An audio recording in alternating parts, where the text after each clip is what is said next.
Bom dia, boa tarde, boa noite a todos os cidadãos do mundo que nos acompanham. Aonde quer que você esteja, seja mais uma vez muito bem-vindo e principalmente bem-vindas. Neste mês de março, nós estamos realizando uma série de conversas muito interessantes, diálogos com mulheres que a gente pessoalmente admira. E hoje nós temos a alegria e a honra, eu diria, né, de ter a Gabi conosco para contar um pouco das travessias que ela já fez, a história dela, né, direcionada ao estudar no exterior. Eu espero que vocês aproveitem muito esse episódio, tirem as dúvidas depois, a gente deixa esse espaço aberto aqui. E eu quero dar as boas-vindas para você, Gabi. Estou muito feliz em te receber. Seja bem-vinda. Ai, que isso, pô, eu que estou muito feliz de estar aqui, muito obrigada pelo convite. É sempre uma alegria contar um pouquinho mais da minha história, porque acho que a história de cada pessoa que se muda, que vai desbravar o mundo, que vai buscar aí a sua verdade longe de casa, acaba sendo muito parecido, né? Então, eu gosto muito de compartilhar a minha história, porque gosto muito de ouvir a história dos outros. Então, estou muito feliz de estar aqui. Muito obrigada. Se a gente pudesse começar um pouco antes, Gabi, até para as pessoas contextualizarem assim um pouco do porquê, né? Eu acho que cada pessoa tem o seu porquê. Quando a migração ela é uma migração em que você tem a oportunidade de escolher um pouco mais, decidir a partir disso. Conta um pouquinho para a gente dos seus porquês, né? De onde surgiu esse desejo? Como é que você começou a pensar nisso lá atrás, né? O meu porquê, ele vai lá atrás, na verdade, algumas gerações atrás. Muita gente me pergunta, Gabi, por que que você quis estudar fora? Por que que você quis ir para a Europa? E, sinceramente, eu não tive um momento de, meu Deus, agora eu decidi isso, agora eu quero. Não teve nenhuma situação na minha vida que me fez tomar essa decisão, vamos dizer assim, porque sempre foi uma coisa muito natural para mim pela maneira que eu fui criada, pelos exemplos que eu vi na minha família, foi o caminho mais natural possível. Então, isso começa lá atrás com a minha avó. A minha avó era professora de escola pública, então não cresceu com todo o dinheiro do mundo. A gente sabe que no Brasil os professores podiam ser mais valorizados, então não cresceu com a melhor situação financeira, mas ela era uma pessoa muito cheia de cultura e com muita vontade de conhecer o mundo. Então, todo o dinheiro que ela tinha, ela guardava para viajar. E mais do que isso, mais do que essa vontade de conhecer o mundo, ela sempre foi uma mulher muito independente. Ela fez uma coisa que eu sempre quando eu conto para as pessoas acham muito chocante, que ela se separou do meu avô com 70 e poucos anos. 70 e poucos anos ela se separou e foi viajar o mundo sozinha. Ela tinha um grupo de amigas, elas chamavam As do Bar, e cada semana elas iam conhecer um bar diferente. Ela viajava sozinha, viajava em grupo, então eu cresci muito com esse exemplo, não só de uma pessoa com vontade de conhecer o mundo, com vontade de desbravar, mas uma mulher que mostrava também essa independência. Isso do, poxa, se não tem ninguém para ir comigo, eu vou sozinha mesmo, né? Não preciso de companhia, eu vou sozinha mesmo. Ela ia fazendo amizades ao longo do caminho. Depois vieram os meus pais, que também sempre trouxeram isso de uma maneira muito natural. É até engraçado, porque hoje eu moro na Itália, mas não é a primeira vez que eu moro na Itália. Quando eu tinha 6 meses de idade, eu me mudei para a Itália para acompanhar o meu pai, que veio fazer um mestrado aqui em Turim, na verdade. Hoje eu moro em Roma, na época foi para Turim, e eu fiz o meu primeiro aniversário, meu aniversário de 1 ano foi aqui na Itália. E foi uma festa que na época, obviamente, não foi pensado, mas hoje, quando eu olho para o meu aniversário de 1 ano, eu vejo o quão simbólico que ele foi da minha vida. Meu aniversário de 1 ano foi, então, dentro da faculdade em que meu pai estava fazendo mestrado, cercado de gente que eu não fazia a menor ideia de quem era, de vários países diferentes, então tinha gente do mundo inteiro, porque eram, na verdade, todos os colegas de mestrado dele, e fizeram ainda um livro para mim, me desejando feliz aniversário em várias línguas diferentes. Então, acho que isso resume, assim, a forma que eu fui criada, as pessoas que eu vi como exemplo, e depois, ao longo da minha vida, sempre fui incentivada a fazer intercâmbios, a conhecer lugares diferentes. Quando eu fiz 15 anos, muitas das minhas amigas estavam fazendo The Book no Sul, uma coisa super comum, ou festa de 15. Meus pais me incentivaram muito a usar esse dinheiro para fazer um intercâmbio. Foi aí que eu fiz o meu primeiro intercâmbio sozinha. Então, quando eu fiz 18 anos, a escolha de me mudar para a Europa foi algo muito natural, muito natural. Sim.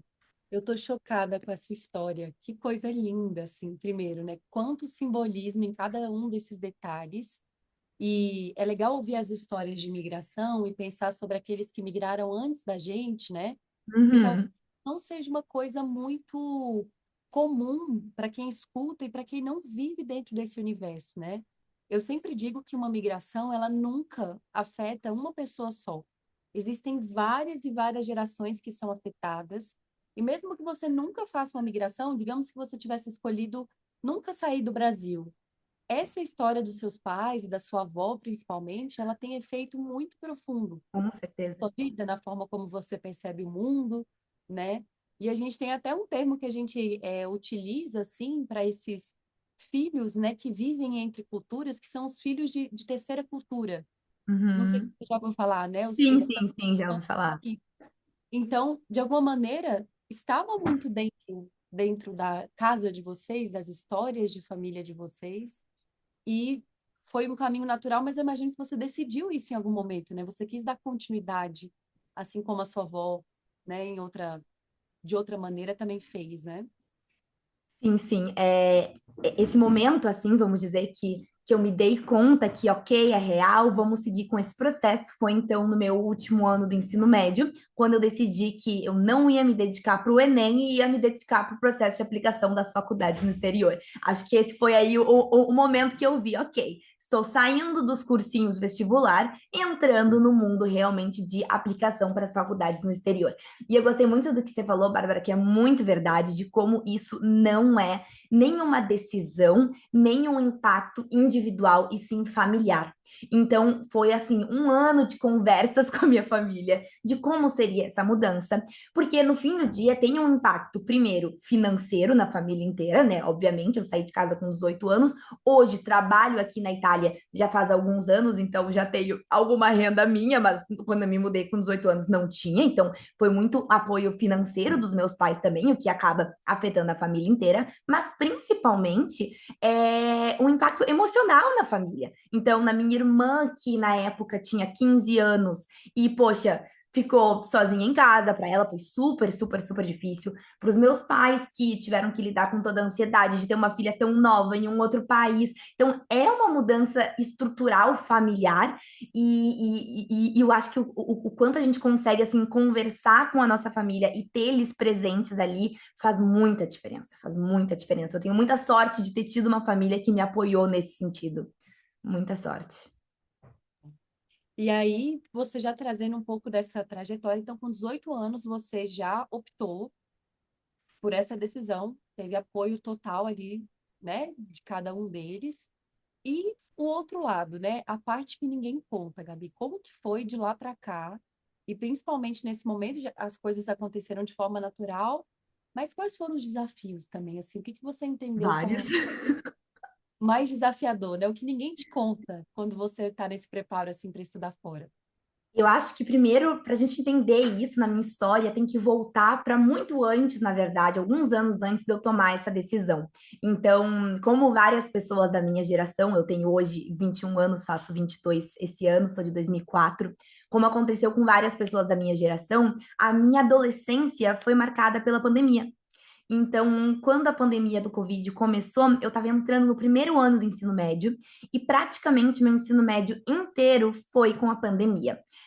Para mim, foi muito difícil, mas muito difícil mesmo. Eu sou uma pessoa muito social. Na escola, eu sempre fui representante de turma, presidente do Grêmio Estudantil, envolvida com tudo.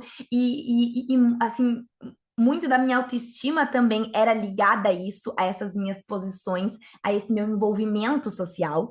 E quando veio a pandemia e de uma hora para outra a gente teve que estar em casa, trancado, sem ver ninguém, eu com 15 anos, no auge da minha adolescência, eu senti muito. Ali eu entrei em um episódio depressivo bem grande. Tive um transtorno alimentar também, foi uma época bem, bem, bem difícil. Tava com acompanhamento psiquiátrico, acompanhamento de terapia, e logo depois disso, então, de ter passado um momento muito difícil para mim, mas também muito difícil para minha família, meus pais sofreram muito, muito, muito. A gente fez até um período de terapia familiar para lidar com tudo. 3 anos depois, venho eu e digo: então, gente, agora quero ir para o outro lado do mundo sozinha. A primeira reação, especialmente da minha mãe, foi de muita preocupação com a minha saúde mental. Então, de como que eu ia lidar depois de ter passado por um momento tão delicado de saúde mental e estar sozinha em um outro continente, sem conhecer ninguém, sem nenhum apoio, sem saber falar a língua, eu não falava nada de italiano quando eu me mudei. Então, a primeira coisa que a gente combinou na minha casa foi a regra. Agora até já estão mais de boa com isso, mas eu ainda sigo a regra porque eu concordo com ela. Mas meus pais falaram: a gente te apoia, tu ir morar na Itália, com uma única condição: você precisa fazer terapia. Eu fiz terapia minha vida inteira, desde os meus 4 anos de idade. Sempre fiz. Cresci na terapia, muito raro, inclusive, mas cresci na terapia. Cresci na terapia. E na maior parte da minha vida eu gostei. Chegou na adolescência ali, não vou negar que tive um momento de negação. E quando eu me mudei, eu odiava, sinceramente. Eu tava aqui vivendo um milhão de coisas diferentes, queria, assim, tá realmente 100% aqui, tinha que fazer a terapia, e tinha que fazer a terapia. Mas meus pais pisaram realmente muito nisso, falaram, não, se tu quer tá aí sozinha, tu vai fazer terapia, tu vai aprender a lidar com as tuas emoções melhor, tu vai te conhecer melhor, era uma segurança para eles, que no fim virou muito uma segurança para mim. E hoje eu sou muito grata e eu vejo que a terapia realmente me ajudou muito ao longo desse processo. Os primeiros desafios, assim, vieram logo depois dos primeiros dias.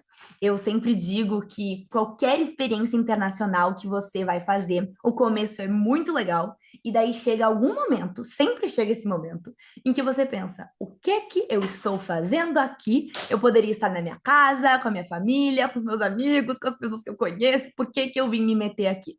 Para mim, esse momento chegou bem rápido, na verdade. Chegou, tipo, no segundo dia, que eu entrei em pânico, que eu não conhecia ninguém, que eu tava sozinha, que, poxa, na faculdade não conhecia ninguém, fora da faculdade não conhecia ninguém, tava em um outro país, comecei a ficar, meu Deus, o que eu tô fazendo aqui? Eu vou ficar sozinha.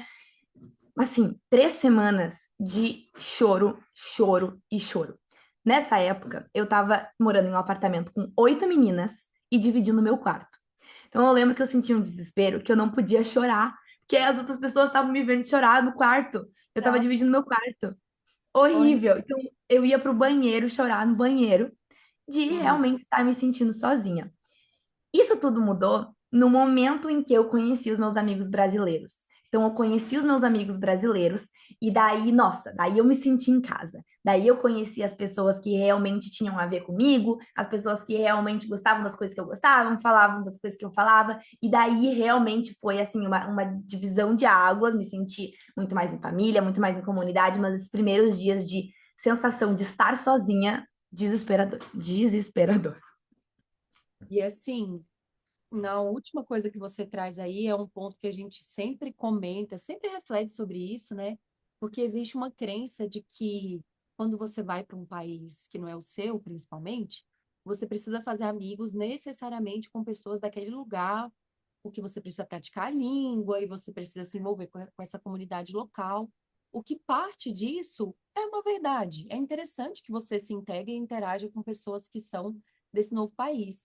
Só que às vezes eu acho que a gente negligencia e subestima o poder que é também encontrar uma comunidade de brasileiros, né? Total, total, Incomoda total. essas caixas que às vezes a gente se coloca, sabe? Olha, não posso me relacionar ou não devo me relacionar com um grupo de brasileiros. Ou eu não quero me relacionar com um grupo de italianos, por exemplo. Isso é tão negativo. Não sei se você concorda. Total. Você acha cem por desnegativo? cento 100%. E não vou negar que eu era essa pessoa, Bárbara. No começo, eu me mudei falando: não vou ficar com brasileiro, quero ter uma experiência diferente, quero conhecer gente de um lugar diferente. O que eu fiz, sinceramente, mas a verdade é que quando você se muda, você naturalmente já tá muito fora da sua zona de conforto. Você já tá experienciando coisas diferentes todos os dias. Você já tá com uma língua diferente, já tá numa cultura diferente. Então, assim, poxa, você ter um mínimo de segurança, tá tudo bem. Tá tudo bem você ter ali os amigos que falam a sua língua, para descansar a cabeça, para descansar um pouco. É muita coisa nova o tempo inteiro. Eu sentia uma cobrança muito grande em sair mais da minha zona de conforto, sendo que eu já estava fora dela, né? Eu já estava fora. Faz sentido. E tem termômetros que eu acho que a gente pode utilizar para saber se a gente de fato está se isolando, no sentido de eu já ouvi histórias, acompanhei histórias dentro do próprio consultório, de que o paciente reconhece, cara, e realmente eu tô me isolando. Para mim, eu tô com uma dificuldade linguística e eu tô Uhum. me isolando dos demais, eu não estou fazendo amizade com pessoas que eu até gostaria de fazer amizade e estou concentrando minha atenção só no grupo de brasileiros.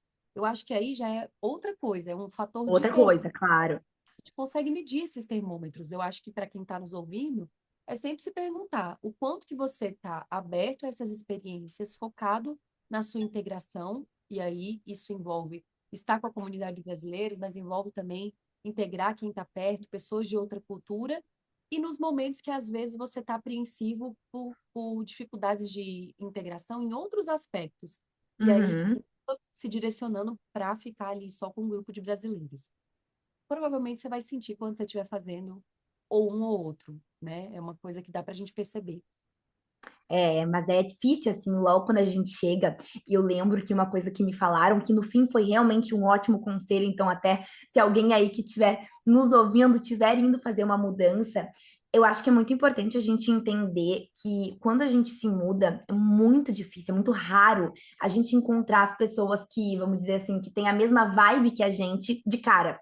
Né? Imagina, tem que ser muita, muita sorte para você no primeiro dia já encontrar as pessoas que são a sua cara. Então a tendência é que você primeiro vai andar com algumas pessoas que não é que são pessoas ruins, não é que são pessoas más pessoas, mas são pessoas que simplesmente não são muito a sua vibe e tá tudo bem. Mas eu acho que é muito importante que a gente primeiro não se desespere e segundo, que mesmo que as pessoas que a gente encontrou ali no começo não sejam as pessoas, poxa, que você sinta que vão ser seus amigos para sempre, é muito importante que a gente continue saindo com eles, continue se colocando ali, porque às vezes você conhece alguém que te apresenta para alguém, que daí essa pessoa que te apresentou vai virar o seu melhor amigo. Então, acho que é muito importante também a gente ir com uma expectativa realista de que ok, talvez as primeiras pessoas que a gente conheça não virem os nossos melhores amigos, mas são pessoas importantes para nos abrirem outras portas, enfim, mostrarem caminhos diferentes, né? Então, acho que é importante a gente ir com essa expectativa mais realista, vamos dizer. E eu não sei se você concorda, mas a gente tem um movimento que a gente faz que eu acho que é muito prejudicial, e eu falo a gente porque muita gente acaba caindo nesse passo assim, que é de fazer comparações, e é sempre uma comparação muito desleal, né, quando você traz esse exemplo da amizade.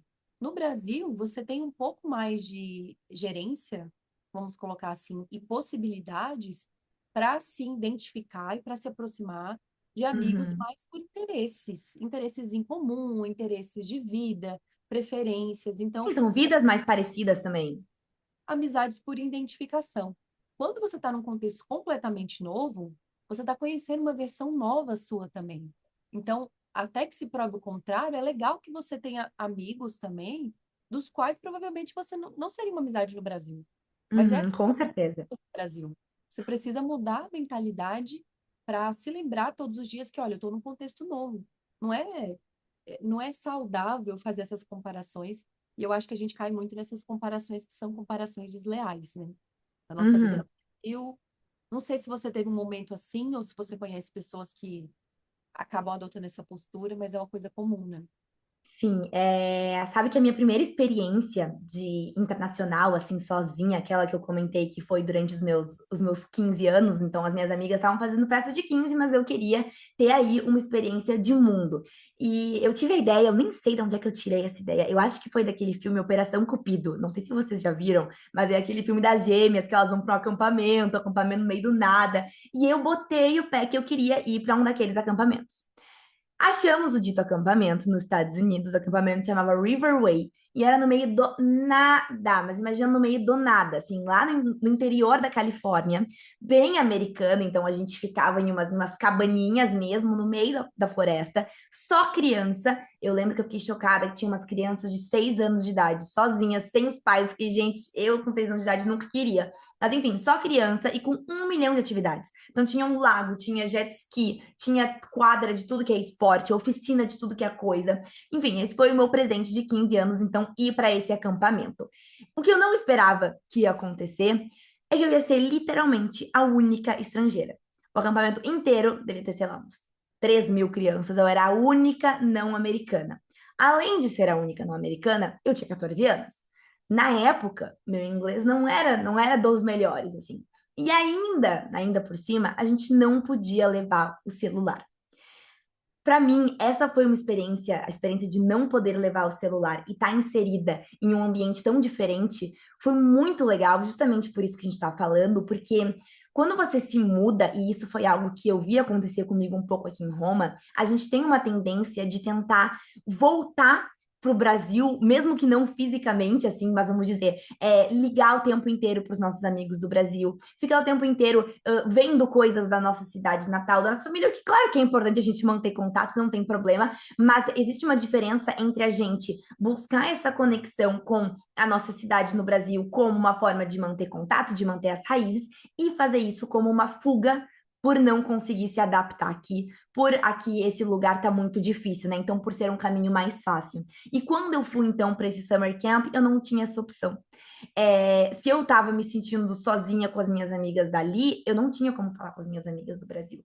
Se eu estava me sentindo sem família, não tinha como falar com a minha família. Por um lado, os primeiros dias foram muito, muito, muito difíceis, mas por um outro lado, isso fez com que eu focasse 100% naquela experiência ali. Então, a minha cabeça não estava no Brasil, minha cabeça estava 100% ali, eu não tinha nenhuma conexão com o Brasil, e daí eu me adaptei absurdamente. Claro que essa é uma maneira muito abrupta, a gente não precisa fazer isso, né? Ficar sem contato nenhum, pelo amor de Deus, nunca na vida.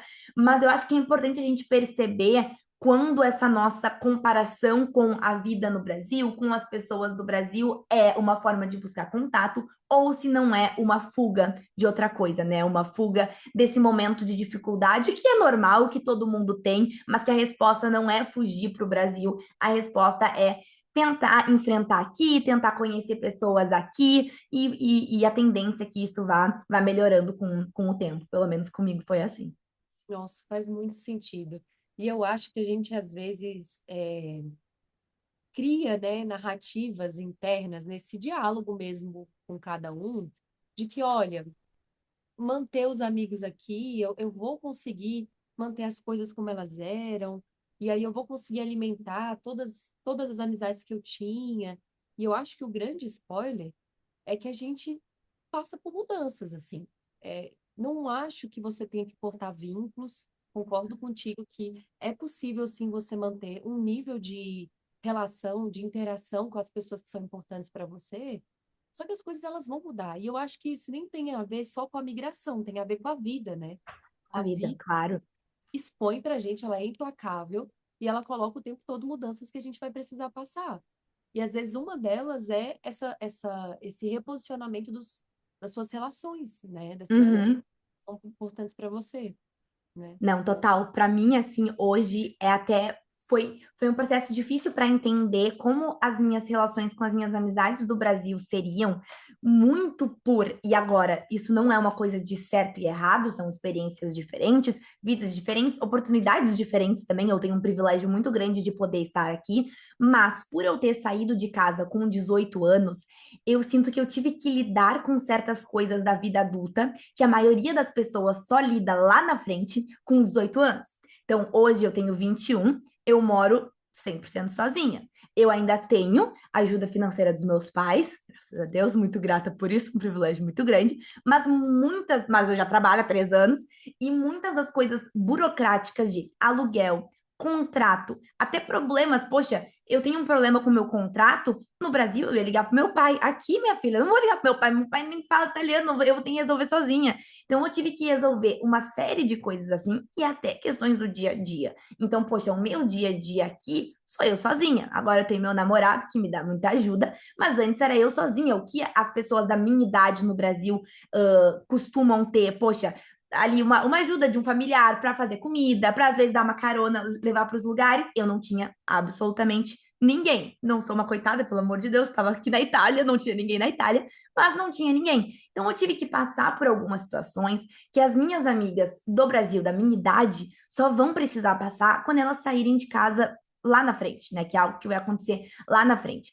E por isso eu sentia uma desconexão assim das minhas relações, por a gente estar em fases da vida muito diferentes. E daí eu acho que é um aprendizado da gente primeiro entender que não existe certo e errado nessa vida, que cada um tá seguindo o seu caminho no seu tempo e que tá tudo bem. E eu acho que é muito importante a gente não colocar a expectativa da nossa vida, do nosso desejo, do que a gente está vivendo na vida do outro, né? Então, apesar de eu ter achado que a minha mudança foi a melhor coisa para mim e que eu amadureci muito e que eu cresci muito, acho que também tem um trabalho da gente entender que, poxa, quem não quer fazer isso, não tô falando de quem não pode, quem não quer fazer isso, também não tá errado, né? Também não é um caminho errado. E segundo, entender o lugar de cada amizade. Então, eu cresci com um grupo de amigas muito próximas, a gente era um grupo de amigas pequeno e elas eram as minhas amigas para tudo. Agora, eu entendi que talvez nem todas as minhas amigas vão ser minhas amigas para tudo. Então, talvez eu tenha uma amiga que é minha amiga de ir pro cinema, e minha amiga de ir pro cinema não é minha amiga de reclamar sobre as coisas da vida, de morar sozinha, porque ela não sabe o que que é isso. E tá tudo bem, não é que ela vai deixar de ser minha amiga, mas ela vai ser minha amiga naquela posição dela. Então, acho que tem um trabalho de fazer as amizades estando no exterior, mas também tem um trabalho de fazer a manutenção, entender como vão ficar esses vínculos e essas amizades que estão no Brasil. Com certeza. E, Gabi, para você é muito claro, assim, ou pelo menos é bem nítido, o quanto que você amadureceu por viver essas experiências. E aqui, gente, não estou romantizando dificuldades, porque às vezes a gente passa por umas dificuldades que a gente não queria ter Não passado, precisava, não não queria, precisava. não, não precisava, não era necessário. Mas eu digo assim, você citou sobre a questão do summer camp ali, onde tinham crianças muito pequenas vivendo essa primeira experiência longe dos pais, né? E aí depois você conta sobre essa primeira experiência também que você teve a oportunidade de ter aos 18 anos.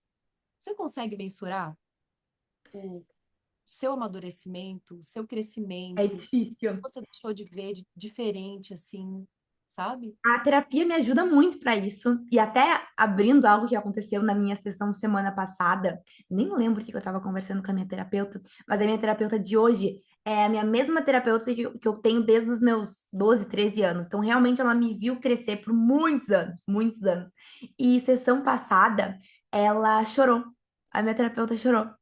Ela ficou muito emocionada de justamente ver o quanto eu tinha crescido e de me acompanhar desde pequena e agora eu nem lembro o que que exatamente que a gente estava falando, mas o que eu quero dizer com isso? Eu sinto que às vezes pra gente que está vivendo isso tudo, a sensação de passar por uma experiência no exterior parece um grande assim nevoeiro, uma grande tempestade, tu tá, e é muita coisa e tu fica, parece que tá girando, tu tá até uma sensação, até tá meio bêbado às vezes, tipo, é tanta coisa acontecendo e parece que você não dá conta.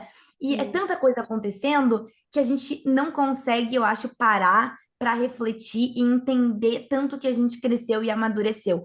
Até que vem uma pessoa de fora, uma pessoa terceira, que enxergou isso de fora e fala pra gente. Então, acho que vem aí, primeiro, a importância da terapia. Então, você ter essa pessoa que tá te acompanhando é muito legal, mas às vezes também, poxa, um amigo, os seus pais, alguém da família, é legal conversar sobre isso. É muito raro, né? A gente nunca conversa com as pessoas sobre o quanto a gente amadureceu, mas às vezes a gente tá tão preso nas nossas rotinas e é difícil a gente parar e olhar, caramba, será que diante dessa situação a Gabi de 3 anos atrás teria agido da mesma maneira? Provavelmente não, mas eu tô tão presa nela agora que eu não parei para olhar isso assim. Mas com certeza, nossa, eu amadureci muito, muito, muito. Agora também tive uma oportunidade que me mostrou esse meu amadurecimento porque eu recentemente voltei a trabalhar numa mesma empresa aqui na Itália, que eu já tinha trabalhado um ano atrás. Então, um ano atrás foi a minha primeira experiência em uma empresa italiana. Eu estava nervosíssima, imagina, eu não tinha nem feito 20 anos, minha primeira experiência trabalhando aqui. O trabalho era em inglês, mas eu era a única não italiana do escritório, de novo, eu sou a única estrangeira. Então Mesmo. todo mundo falava, é difícil. Todo mundo entre si se falava em italiano, apesar do trabalho ser em inglês. todo mundo falava em italiano. Na época eu não tinha um italiano assim bom o suficiente para entrar nessas conversas, então eu me sentia também muito deslocada. E era um posto de ansiedade esse trabalho. Meu Deus, eu ia pro trabalho ansiosa, pensando nas coisas erradas que eu ia falar, pensando nas coisas que eu não ia conseguir falar, pensando no trabalho que eu ia errar. Não importa o que acontecia, eu achava que eu estava fazendo tudo errado. Saí desse estágio, meio sem querer, até sair antes da hora, eu sofri um acidente e tive que sair, fiz umas cirurgias por causa disso, por um problema de saúde, tive que sair. Passou um ano, e durante esse um ano, toda vez que eu me lembrava desse estágio, eu pensava, fiz um péssimo trabalho, foi péssimo, foi uma experiência, mas foi péssimo. Enfim, pensava, tipo, nem gostava de pensar muito, porque eu achava que tinha sido péssimo. Até que absolutamente do nada, cerca de 2 meses atrás, o meu antigo chefe me contata, perguntando se eu estava melhor do meu problema de saúde e pedindo para eu voltar. Eu fiquei, opa, então parece que aquele trabalho que eu achava que eu tinha sido péssima, eu não fui tão ruim assim.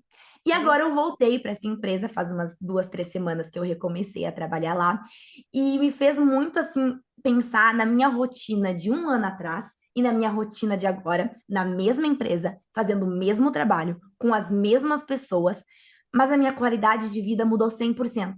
E não foi nada o meu entorno que mudou, mas fui eu que amadureci tanto no sentido de conseguir controlar melhor a minha ansiedade, ter mais autoestima também. Na época eu achava que tudo que eu fazia era errado, muito por eu estar aqui há pouco tempo, por eu não ter um domínio da língua. Então agora eu consigo enxergar quanto eu consegui crescer, porque eu estou muito mais tranquila nesse trabalho.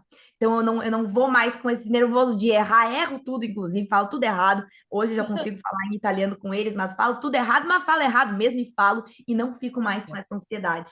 Então foi uma situação que eu consegui ver esse crescimento assim. nossa, incrível, incrível.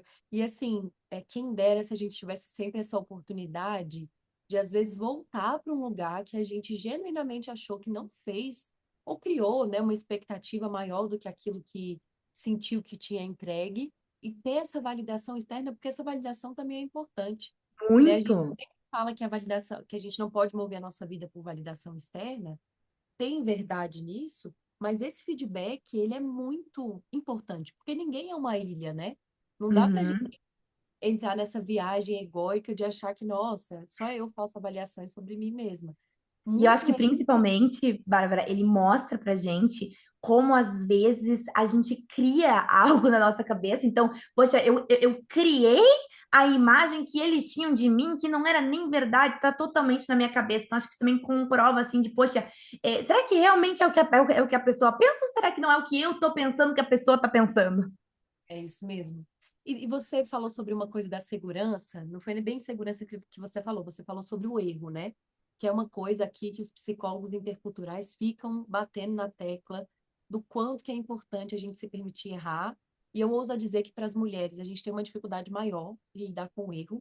A gente não admite o erro, a gente acha que o erro ele não é interessante para o processo de crescimento, enquanto a gente olha para o lado e os nossos colegas estão lá falando errado e Tudo sabe, assim, errado.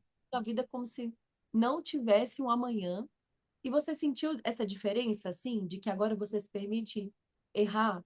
Assim, cara, se eu errar, tá tudo bem, e a gente segue a vida. Falando dessa maturidade profissional também, assim. Uhum.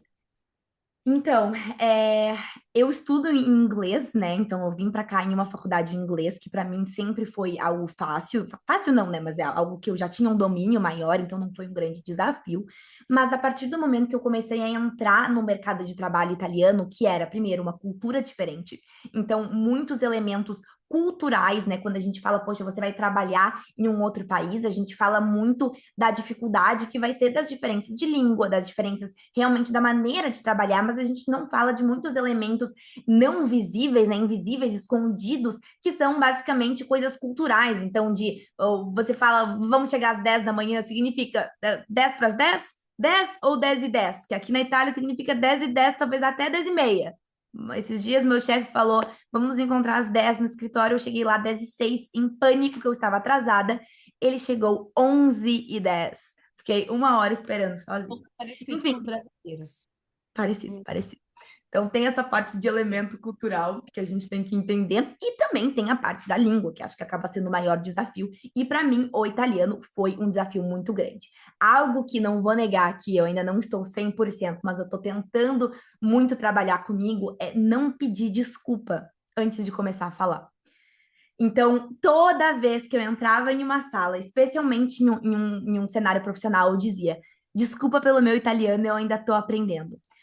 Desculpa, minha filha, eu falo inglês, português, italiano, tô aqui tentando. Poxa, por que pedir desculpa? Então, esse é um trabalho muito, assim, muito difícil que eu tô fazendo, mas acho que já tô indo um pouco melhor, de não precisar pedir desculpa simplesmente por estar ali e simplesmente por errar uma palavra e outra, que é algo completamente normal e que faz parte do processo, né? Então, acho que esse é com certeza um aprendizado. E além do não pedir desculpa, é aí um outro processo, que isso não vou negar que eu sou um pouco melhor, porque eu sou muito tagarela, gosto muito de falar, mas que é preferir falar e falar errado do que não falar.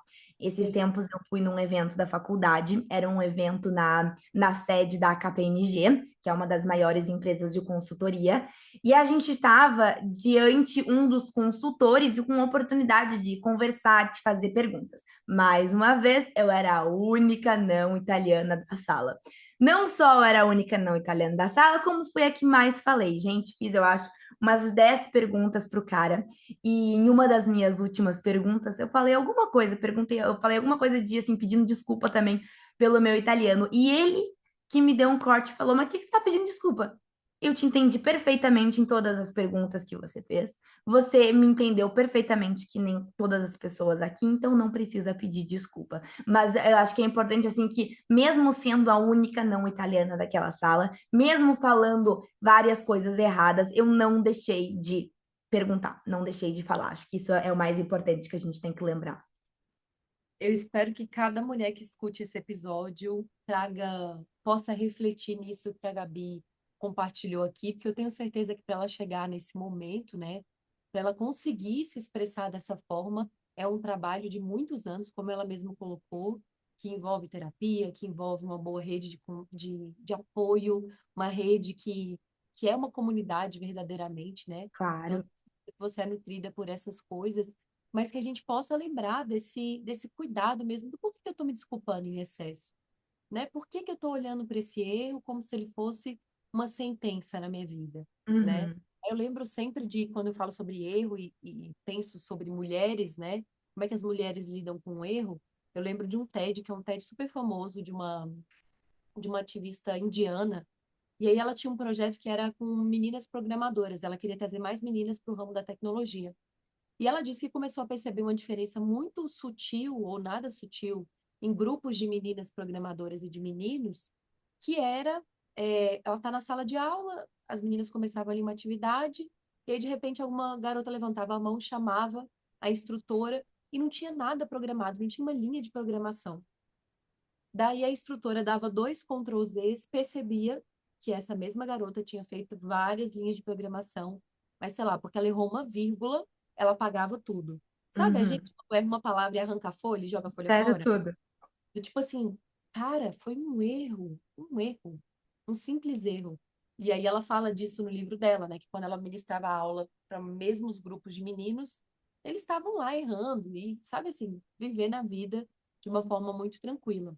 E eu acho que quando a gente chega nesse lugar, a gente encontra uma segurança única, né? Porque, Uhum. veja, você continuou sendo a única migrante, a única pessoa estrangeira dentro daquela sala.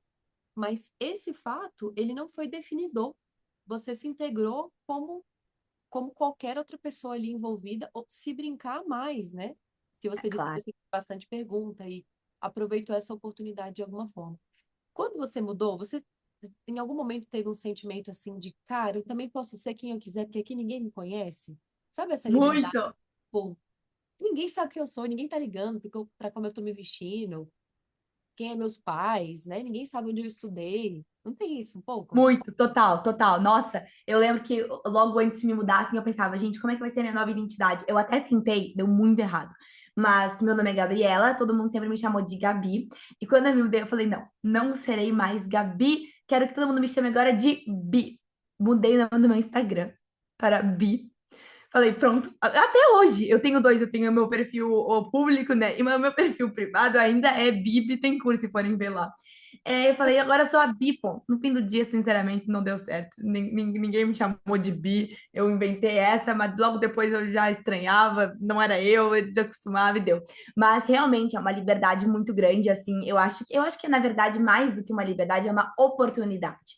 É uma oportunidade para a gente se desprender de tudo o que talvez a cidade que a gente cresceu, as pessoas que estavam em volta da gente nos exigiam, e você chega em um lugar em que, por ninguém te conhecer, ninguém exige nada de você e principalmente ninguém espera nada de você, né? Então, quando eu estava no ensino médio, antes de eu me mudar, eu sempre fui muito CDF, especialmente para humanas. Exatas eu era péssima, péssima, péssima. E era até engraçado, porque eu era representante de turma, eu sentava na primeira classe, eu participava, eu, assim, em humanas só tirava 9 e eu ia para as provas. E vários colegas meus queriam colar de mim em física, em química. Eu dizia, gente, vocês não podem colar de mim nessas matérias, que eu sou ruim. Eu sei que eu participo, eu sei que eu tô na primeira fileira, eu sei que eu sou meio CDF, mas em matemática, física e química eu não sou, vocês não podem tentar que vocês vão se ferrar. Enfim, mas eu sempre fui, então, assim, muito, vamos dizer, perfeitinha no sentido de agindo exatamente como as pessoas esperam que uma boa menina vai agir. Então, eu tirava boas notas, eu era a queridinha dos professores, eu era a queridinha dos pais das minhas amigas. E, por um lado, era realmente muito de mim, então era realmente algo natural, eu gostava desse papel, mas, por um outro lado, era uma pressão muito grande. Então, eu lembro de sentir uma pressão muito grande se eu tirava uma nota ruim, porque eu era conhecida por tirar notas boas. Poxa, como é que a Gabi, que só tira 10 tira um 6? Nossa, isso eu lembro que os meus colegas, sempre quando eu tirava uma nota ruim, os meus colegas falavam: a Gabi foi mal, poxa, a Gabi que só tira 10 foi mal. Então, vem junto uma expectativa dos outros. Poxa, só um pouquinho, eu não posso tirar um 6 um dia, tudo bem, não posso repetir um dia. E eu vim para cá e ninguém esperava que eu tirasse 10, que ninguém me conhecia.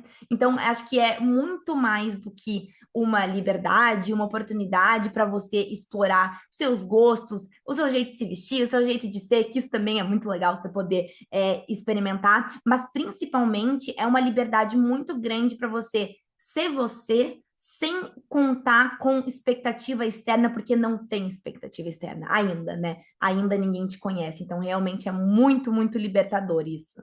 Muito libertador. Uhum. Incrível. E isso das referências, né? A gente foca às vezes no que a gente perde, né? E esquece o que é que a gente ganha quando migra também, né? Uma das coisas que eu acho que é exatamente isso que você trouxe é essa possibilidade.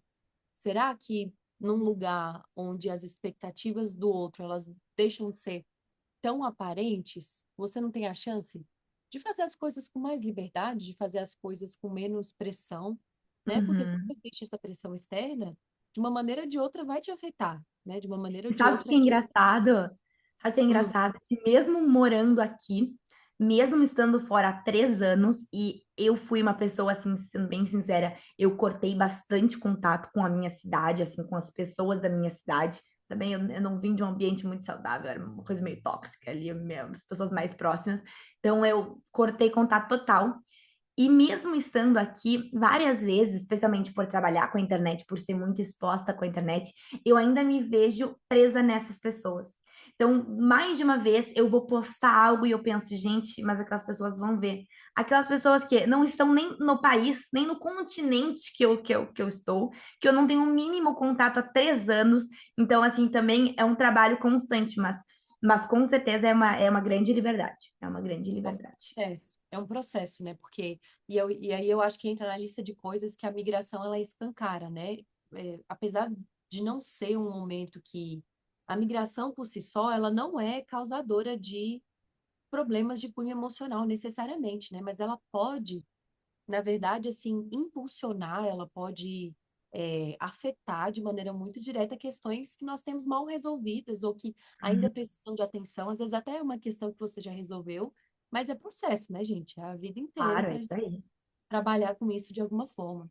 E, Gabi, a gente sabe que no seu trabalho você contribui muito, né? É um trabalho de impacto para auxiliar, de modo geral, pessoas que também têm esse sonho de estudar fora, estão no momento de preparo, estão no momento de sonhar com isso de alguma maneira.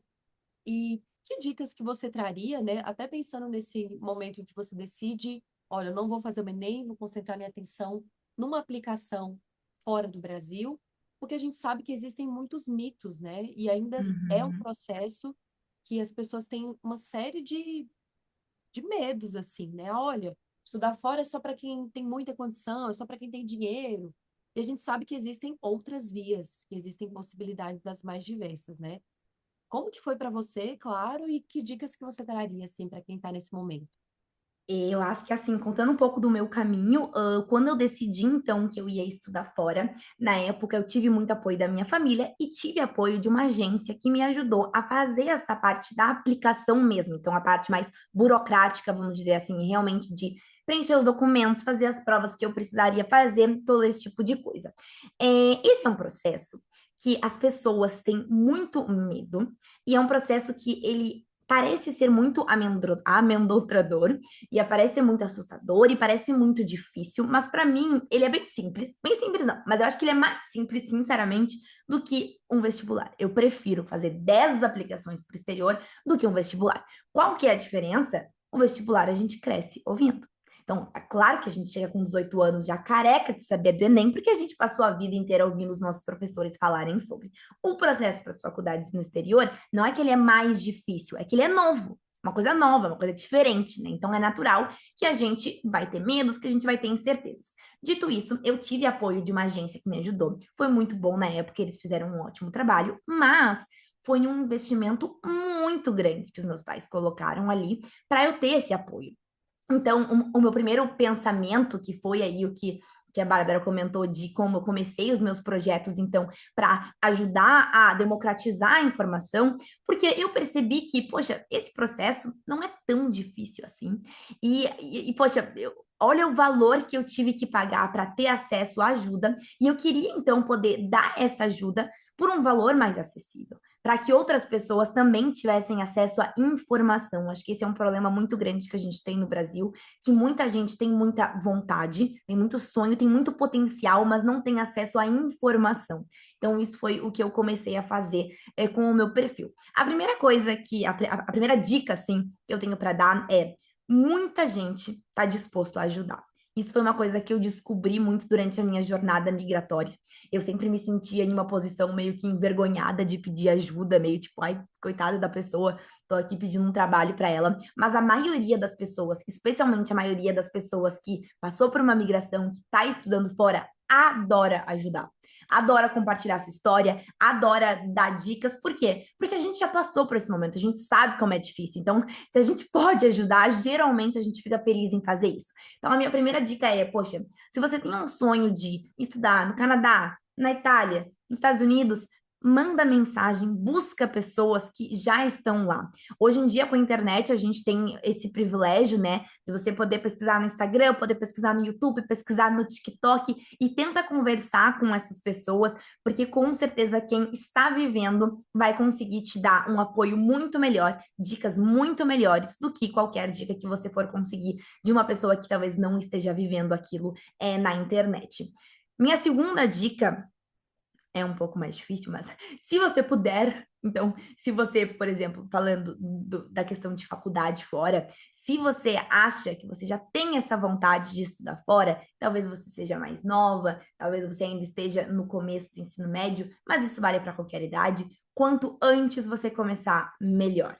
Então, quando a gente fala especialmente de burocracias, a maior ansiedade vem quando chega na última hora, a gente vê que tem um prazo, que a gente não pode perder aquele prazo, que começa a ficar nervoso. Então, quanto antes você conseguir ver os seus documentos, ver os seus materiais, melhor. E isso falando de prazos, tomem cuidado se vocês estiverem fazendo qualquer processo de aplicação, que o horário final do prazo é no país que eles estão, que eles estão aplicando, não é no Brasil. Eu perdi uma faculdade porque o prazo final era, sei lá, dia X às 8 da noite. Eu fui lá dia X às 7 da noite do Brasil, era 8 da noite da Holanda, ou seja, já tinha passado 4 horas atrás, eu perdi a aplicação.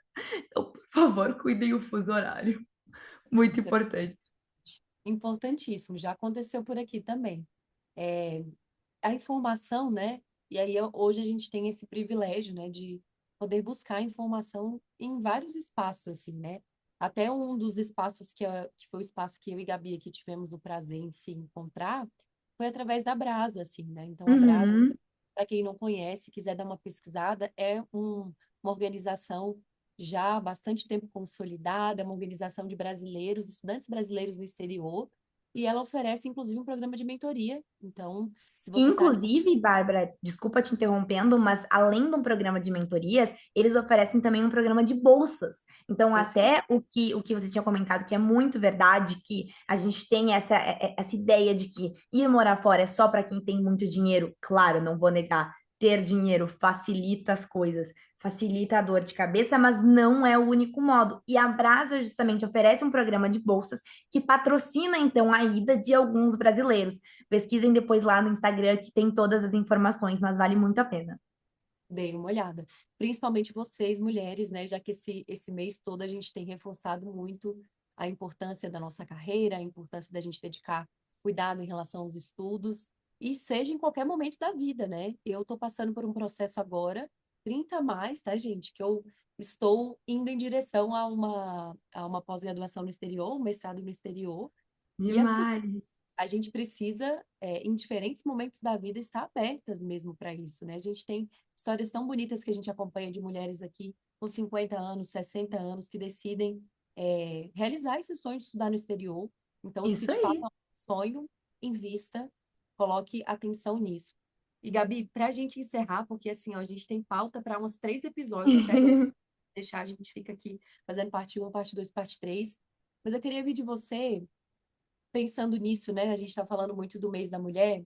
Se você consegue, né? Se você percebeu a diferença que foi estar rodeada de mulheres. Você começou o episódio falando da sua avó, e eu me identifico muitíssimo, porque a primeira migrante que eu conheci na minha vida também foi a minha avó. Ela fez esse mesmo percurso, sabe? Assim, depois dos filhos criados, ela decidiu ir para os Estados Unidos, Demais. e ela é uma grande inspiração da minha vida. E eu queria ouvir de você, né, qual que foi a importância de estar rodeado de uma comunidade também de outras mulheres, de outras estudantes internacionais. Já na primeira experiência já tinham 8 no seu apartamento, né? Então, como que foi isso?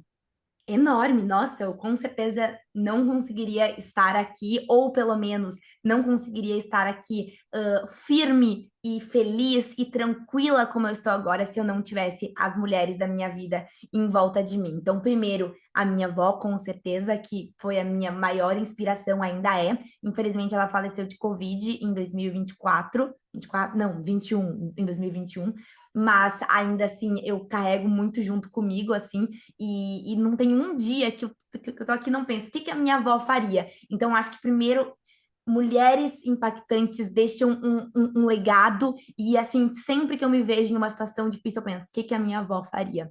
Mas depois, vendo muito para as pessoas que estão aqui comigo, e voltando para aquilo que eu falei dos meus primeiros dias, como foram muito difíceis, como eu me senti muito sozinha, o que é natural, tudo mudou quando eu conheci a minha primeira amiga de verdade aqui, que hoje é minha melhor amiga, que é a Manu, e que me apresentou as minhas três melhores amigas, que foram então a Manu, a Maitê, a Nick e a Juju.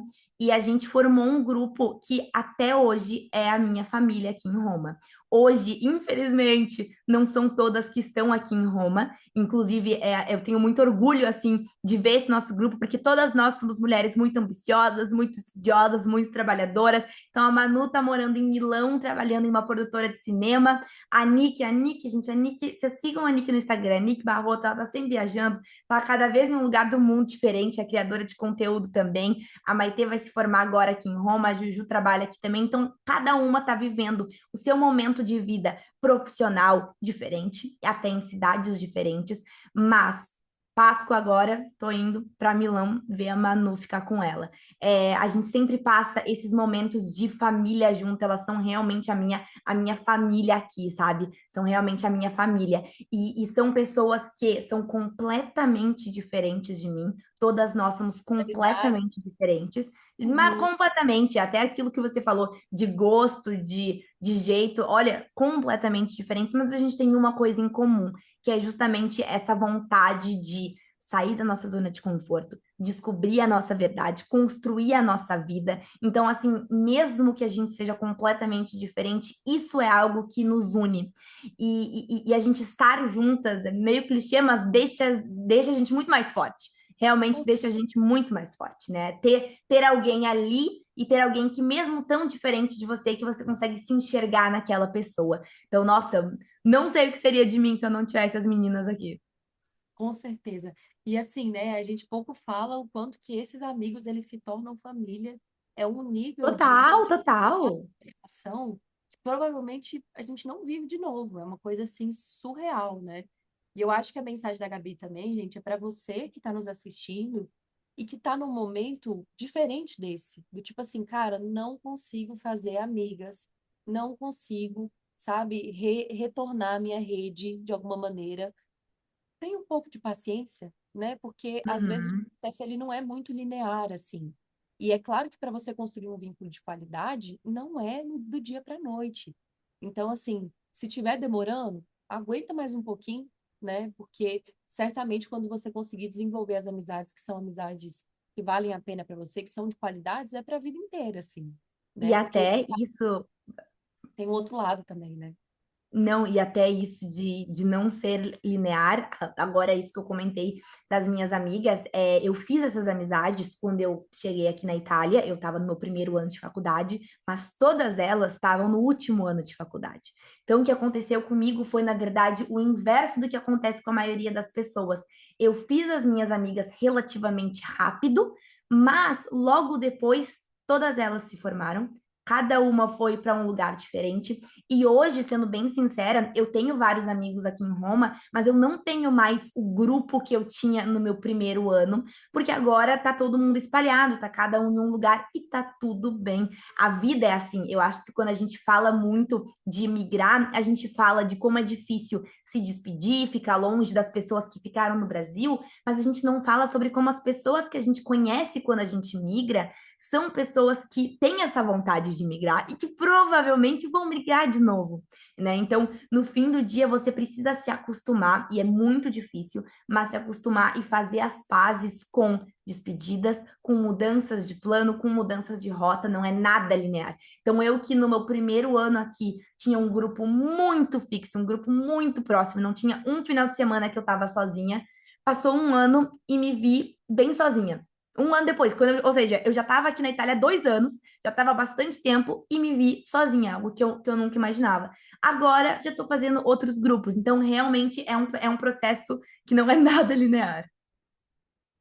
E essa é, gente, a dor e a delícia de ser um cidadão do mundo, uma cidadã do mundo, é isso, né? E não, isso eu tenho certeza que não passa, assim, porque conversando com pacientes que já viveram 3, 4, 6 migrações diferentes, isso não muda, essa pequena parte, assim.